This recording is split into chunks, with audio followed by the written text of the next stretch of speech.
Welcome to CTO CraftCon 2025. For those of you who don't know me, my name's Lee John Ball. Am I on screen yet? No. I'm a interim, sometimes fractional, sometimes permanent CTO based here in London. Any fractional CTOs in right now? Hands up. A few of us. Job market's tough, eh? I'm also one of the ambassadors and non-exec directors at CTO Craft, and I'll be your MC for the day. There was a QR code on screen. Hopefully that'll come back up right now. If you start scanning that, that's how you can ask questions during this session. But I don't care about talking about me. Let's talk about you. Hands up. I know you hate this bit at the beginning. Who's been to a CTO Craft conference before?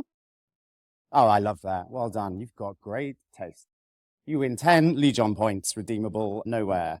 Whose is it? First time. First timers, also good, impeccable taste.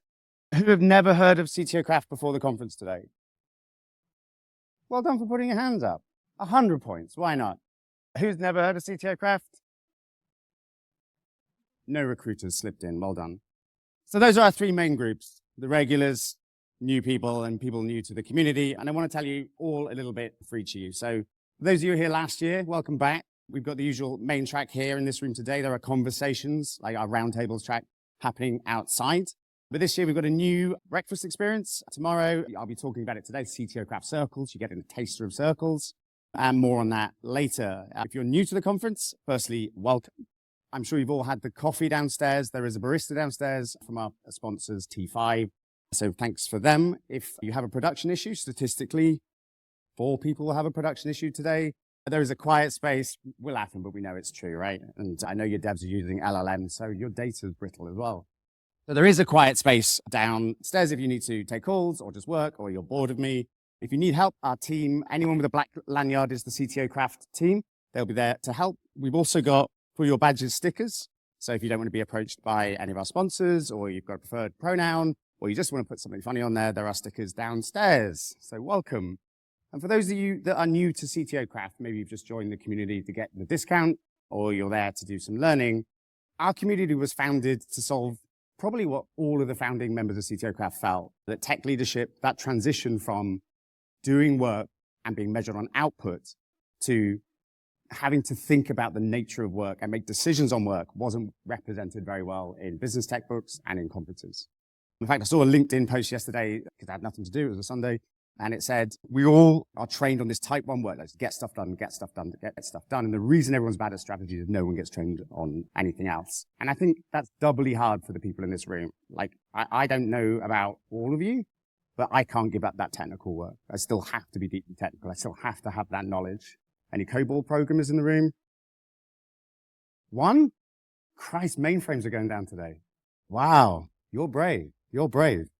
So CTO Craft was not just built to pull us all together for conferences. We also host free events in cities to be able to build those connections and moan to each other, ask questions.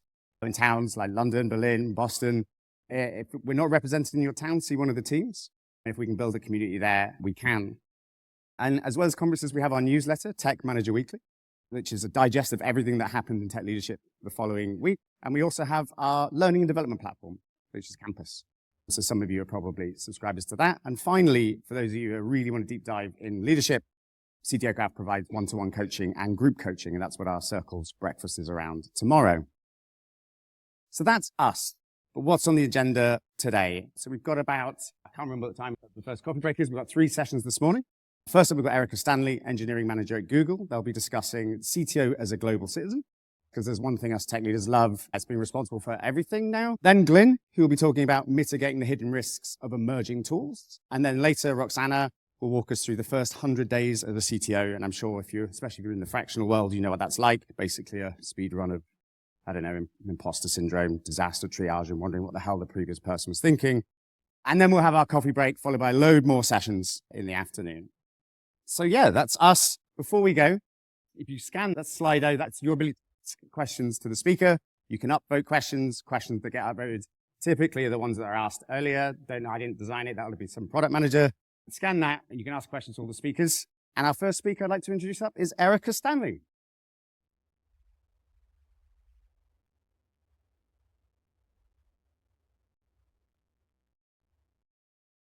Hello, everyone. Good morning. I'm really excited to join you all. A little bit about me. I am a director of engineering for apps growth and engagement at Google Play. Joining you from the States, from the southern part of the States, from Atlanta. I'm really happy to be here. And I'm also talking about something I'm really passionate about. This is something that has been on my mind pretty much since the moment that I moved into engineering management or tech leadership. And it's about how do we build the kind of tech leadership that influences our communities, right? That allows us to build really resilient, sustainable, future forward tech leadership.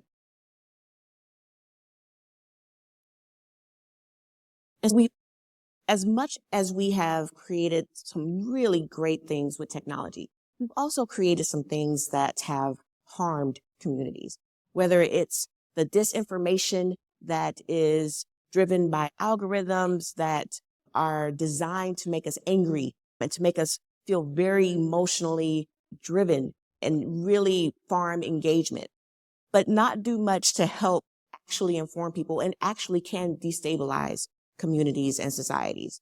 Whether it's surveillance that unfairly targets groups of people. We know that if you're targeting one group of people, this is something that can eventually affect all of us. So we need to be aware of the kind of surveillance that is taking place. And then going to the States where healthcare is mostly privatized, where AI is making decisions on claims and denying claims for thousands of people. And sure, we can come back and there's some human participation that can fix that. But these things happen and these harms happen at scale. So people have already been harmed by the thousands by the time we even hear about it in a lot of cases. So how do we get in front of that?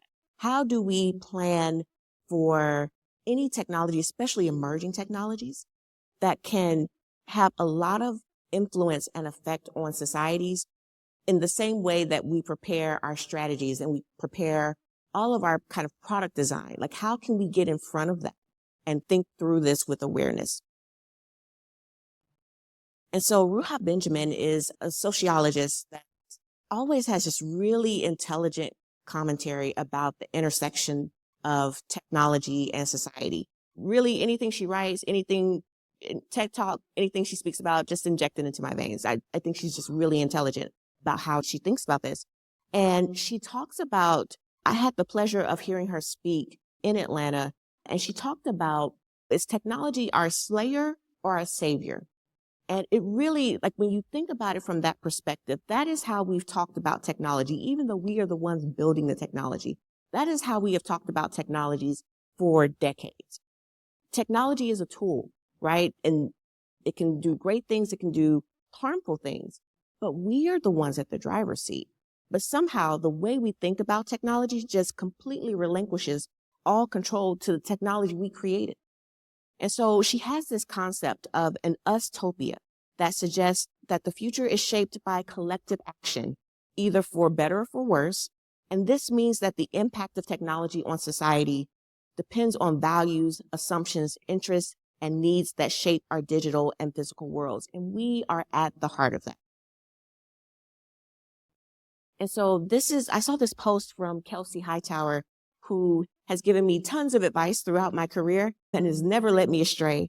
And I thought about this and I thought it was really relevant to what we're talking about today. So he says, we've reduced intelligence to what people can do with computers, which is fueling the current hype cycle. If you think about anything that's coming out right now about AI, any kind of emerging technology, even quantum computing, it really is about what can we do? And not really thinking about what should we do and how we should do it, and thinking intelligently and with intention about the technology that we build. And that leads me to this premise that the role of senior tech leaders and CTOs is evolving. Our roles entail much more than being the senior engineers at our companies, the most senior engineers at our companies. As disorienting as it can be for those of us who worked as individually contributing engineers for the major part of our careers, we aren't just engineers anymore. We are the most senior engineering leaders in our companies. And the power and influence that comes with that brings great responsibility. In today's interconnected world, we as senior tech leaders stand at a really critical intersection. we have the opportunity to integrate social responsibility into our core strategies and embody global citizenship. Together today, we'll explore how we as leaders can drive change within our organizations and even the wider world by focusing on ethical leadership, sustainability, and digital trust. And by leading with awareness and a global mindset, we can shape a digital ecosystem that is innovative, secure, trustworthy, and resilient. And so what is a global citizen? A global citizen, and especially a senior technology leader as a global citizen, is categorized by a few key attributes. You want to make sure that you are critically thinking and problem solving to address global issues. You want to make sure that you're approaching this with a sense of community and collaboration and an understanding of societal interconnectedness. You also want to make sure that you have really strong technology skills, and not just in your chosen focus, but in these emerging technologies. And again, in that intersection of the emerging technologies with societal change. You want to make sure that you are adaptable. And you also want to make sure that you're approaching this with cross-cultural awareness. We can think of these attributes together as a kind of systems thinking for human systems and communities. And so we can encourage the development of new perspectives and critical evaluation on online information and promote discovery and innovation rather than disinformation. And so we must consider the responsibilities to our customers, employees, investors, and society. This includes things like data privacy, providing safe work environments, honoring investor trust, and promoting corporate social responsibility. So if we break this down, there are two parts to this. There's the ethical leadership that involves guiding organizations with integrity, transparency, and commitment to ethical values. And ethical leaders set the tone, just like with any other kind of culture change or cultural attribute at your company. You set the tone and you can be the champion for corporate social responsibility, which we'll just call CSR initiatives, and consider the broader impact of your decisions and what you're building. And to dig into CSR a little bit, CSR is a company's commitment to positively contributing to society and the environment, addressing things like social, environmental, and ethical issues. And just to give you an example, there's been a lot of talk, because AI is taking the world by storm, of responsible AI. Responsible AI and its guiding principles are an example of corporate social responsibility. And you want to think about, as we dig into that, integrating responsible AI efforts into our objectives to address bias, prevention, transparency, and fairness in AI development. We want to ensure alignment with our larger CSR principles as we are developing our responsible AI strategy. And we want to make sure that we are promoting ethical leadership and CSR and enhancing the reputation of our brand, loyalty, and driving innovation by encouraging creative solutions to societal and environmental challenges. And so one of the frameworks that can help us think this through is the triple bottom line. A lot of times when we're thinking about bringing value to our companies, we think of profit. And that is absolutely one aspect of what we should be thinking of as tech leaders. But if we can think about this in more of a triple bottom line instead of just the bottom line, then that provides a framework that expands corporate responsibility beyond just financial success to also include environmental and social impact. And so there are three key components, often referred to as the 3 Ps. And so we already talked about profit, but what about the people? And what about the business's responsibility to positively impact not just your customers, but your customers' communities? And are we building for everyone? Are we sure that we are building for a wide range of customers so that we would hear the feedback of the communities around them? And then we also want to be thinking about business responsibility to positively impact the natural environment, or at least avoid causing harm to the natural environment. And by considering all three aspects of the triple bottom line, businesses can pursue social responsibility alongside financial success. So you don't have to cancel out profit and financial success to be socially responsible as a business. And then this reflective leadership model will give us this question and answer framework that we can share with our teams, the exercises we can do ourselves to make sure that we are thinking through the social impacts of what we build. And so the reflective leadership model is a framework that is designed to help all of us understand our social and ethical responsibilities, as well as build ethical leadership skills. And so this model consists of 4 basic components. We have awareness, which involves recognizing legal, policy, economic, and ethical responsibilities to key stakeholders. We have judgment. This requires considering arguments, biases, logic, and shared concepts that shape our mindset and our perception. Action. This means putting decisions into place in a way that's accountable and consistent with our responsibilities and our values. And then we have this ongoing cycle of reflection. And this component spans the other 3 and happens throughout the process, involving reflecting on responsibilities, judgments, and actions. And within the first stage of awareness, responsibilities are broken down into these 3 types, where we can analyze legal, we can analyze economic, and we can analyze ethical. And that process continues throughout this reflection.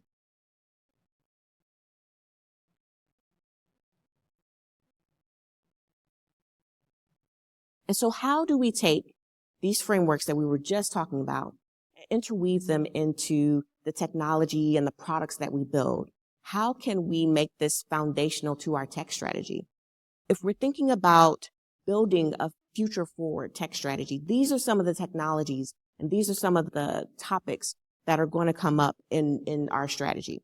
And so as we think of building AI and building for AI, we want to make sure that we align AI with our corporate values and ensure a clear strategy is in place to align our responsible AI strategy with corporate values.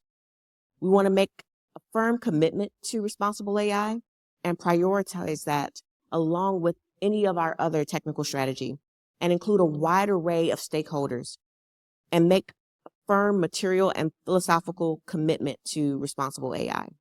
We want to consider our organizational culture. How does our culture have to change to allow for this kind of thoughtful, intentional approach to responsible AI? And then we want to account for our AI use and maturity. We want to assess the AI maturity levels throughout our organization and see how its use is linked to societal responsibility to determine if linking responsible AI and CSR efforts would be helpful in this way. And so as we think about compute, this could be anywhere from cloud to blockchain to quantum computing. And so as we prepare for a quantum computing future, what can we do to get ahead of this? Remember, we said we wanted to be ahead of some of the emerging technologies so we can understand how it would affect our communities. And so if we're preparing for a quantum computing future, we can take several strategic actions related to cryptography, risk assessment, and ethical frameworks. And so we want to make sure that we assess our reliance on quantum reliable cryptography. And so we should evaluate our organization's dependence on these systems, and we should make sure that they cannot be compromised by quantum computers. And we should develop a migration strategy to quantum resistant solutions, a comprehensive plan for transitioning to quantum resistant cryptography is essential. We want to make sure that we're working with our partners and our stakeholders to create a roadmap for upgrading these systems to ensure robust security against future quantum threats. We want to become crypto agile. So our organizations should develop the ability to quickly update their cryptographic algorithms, parameters, processes, and technologies to respond to new protocols.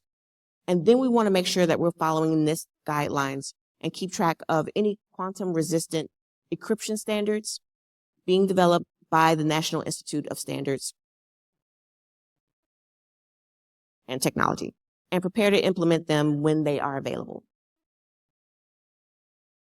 And so trust is going to be a very interesting concept in the face of AI, in the face of so many of these emerging technologies, things like XR. These are going to be moments where we really want to build trust with not just our customers, not just our stakeholders, but whole communities.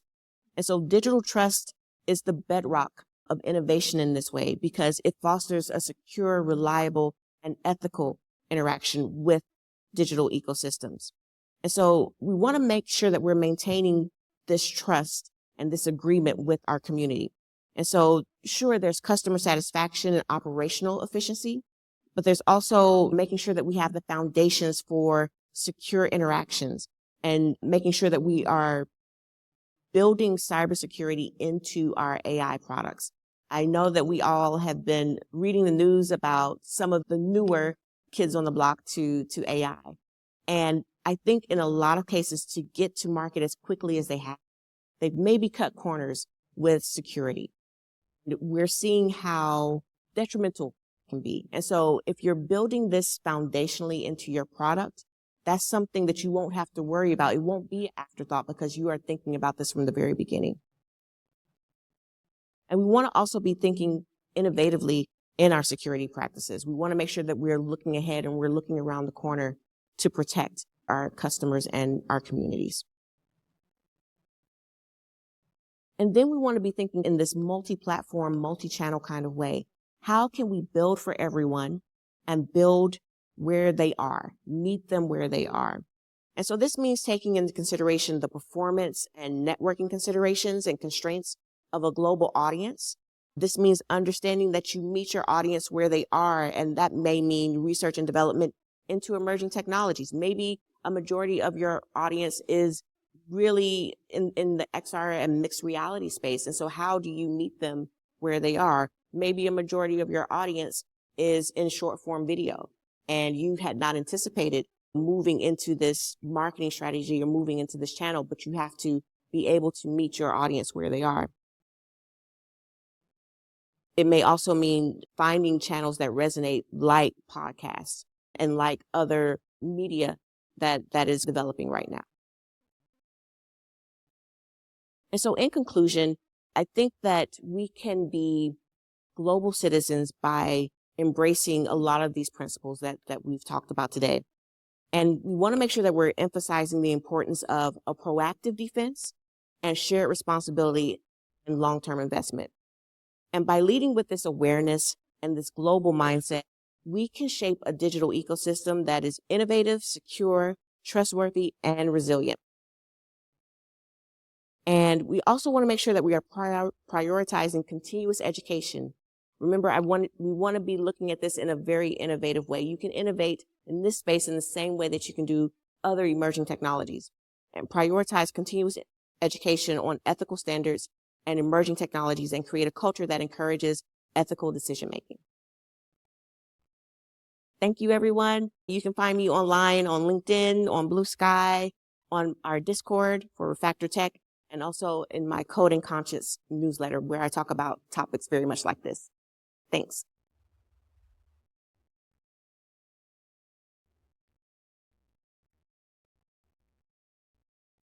So just in case you missed me speaking earlier, if you scan that, you can ask questions, as some people have done for Erica, and thank you, Erica. First question with 8 votes to the top. How can we as CTOs push or protect ethical constraints when shareholders/capitalism is primarily hungry for short-term profits? As in, what's our bargaining power? Right. So if you look at some of the things that you see happening today, some of them that I can share from the States. So Target actually is in a little bit of trouble with their stakeholders and with their customers because they removed some policies, some DEI and inclusive policies that upset their customer base. Their customer base boycotted them. And now their stakeholders are actually suing them because they didn't realize when they decided to pull those policies, they didn't realize that was a huge threat for Target and for the audience that they serve. And so bringing these kinds of topics to bear when you're having these conversations with your stakeholders, with folks that are in the decision-making room, letting them know that there is a risk to not doing these things as well. And again, you can do this along with your profit-making strategies, with bringing in revenue within the company. To juxtapose that, Costco did the opposite. Costco said, no, we see this as a strategic advantage for us, and we're going to double down. And they have seen a rise in profits since that period. So you can take these kinds of case studies to your stakeholders and let them know that there's a risk to doing this poorly and there's advantages to doing this well. Okay. Oh, this is a great one. Who defines what ethical is? That is a great question. I think we do, right? As a community, not necessarily as leaders. I think we all, listening to our communities, listening to our customers, listening to their needs, that helps us determine what ethical is. I don't think there's any one holder of the idea of ethics and what is ethical. I also think what's ethical changes as we grow as a society. I hosted a panel on ethical AI and responsible AI. And one of the points that the Noble Ackerson, who was our moderator, made was that what was ethical 10, 15 years ago is very different from what is ethical, what we consider ethical now. So what is ethical grows and changes with our society and with our communities. So we determine that together. Governments are failing to effectively regulate responsible AI. How do we compete with less ethical?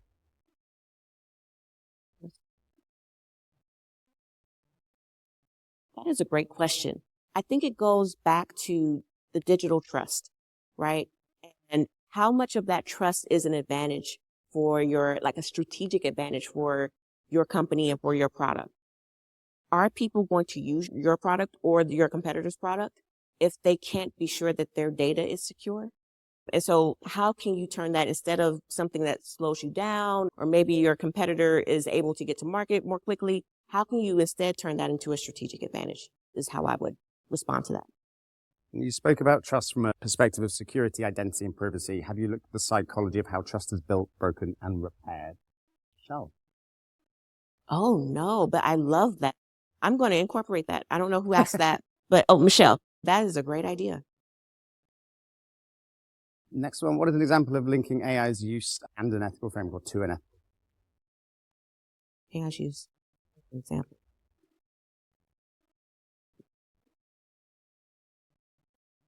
So I would look at some of what Google has done in the very, very early days with their ethical AI group and some of the ways that they monitored themselves and shared what they were working and made it very kind of open experience. I would also say, like, in any of the early days of some of these open AI products, the openness, the transparency aligns with a lot of these ethical frameworks and allows you to actually hold them accountable and allows you to reflect and build on that accountability. So I would look at the model that a lot of the more open AI companies and AI products have.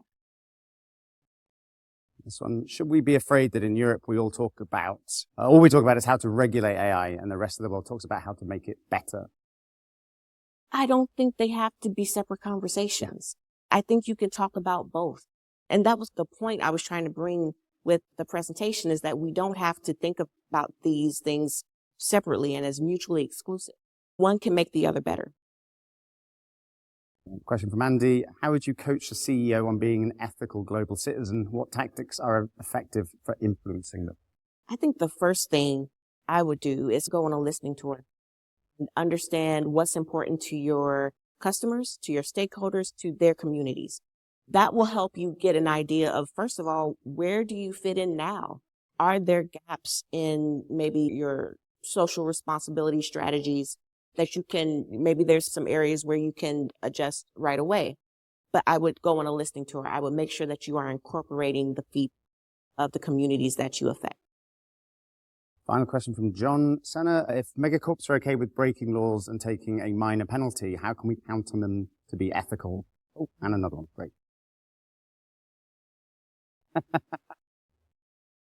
Trigger anything? More. So I think it's up to our systems, and we push our systems, right? It's up to our systems to hold them accountable, to make it very expensive for megacorps to break the law. That's something where we as leaders, but also as parts of these communities, can hold those companies accountable. And let's link to that next question as well. How do we create major penalties? Okay, this same kind of thing. Yeah. and then the one at the bottom, what strategies can we use to implement an ethical framework, and what consider ethical maybe runs counter to governmental policies or agenda? That's a very good question, especially in the US right now. So I feel like being a leader requires some independent thought. And maybe we used the example of Target and Costco a little bit earlier. Target folded to this pressure that was coming from government and coming from other regulators and other policymakers. Whereas companies like Costco, companies like Apple doubled down on their own policies and decided to be leaders in that area, in those areas. And so I think that we can assert ourselves and say, determine this is how we are going to move forward, despite what our governmental policies are, as long as we're obeying the law. But I think this is a time that requires us to step up.